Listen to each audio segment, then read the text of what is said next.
meron na ako nakuhang booking, no, pupuntahan natin. Keep right to continue on Kanina Danghari kasi West. yung papuntang Pasay, 400 plus. Eh, nakakuha ng iba, hindi ko In naabot. 200 Ngayon, meters, napalitan. turn left onto Aguinaldo May Highway, nakuha tayo, R2. Wakwak, Mandaluyong. Galing dito sa Imus. 1.5 kilometers lang. 539 pesos. Tama ba? 539?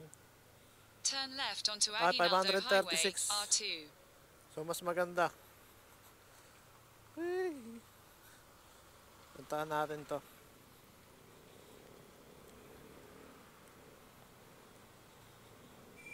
Message muna natin.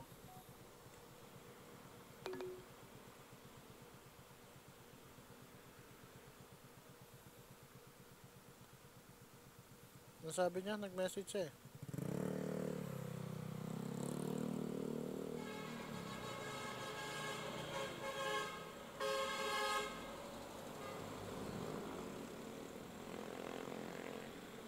Copy po.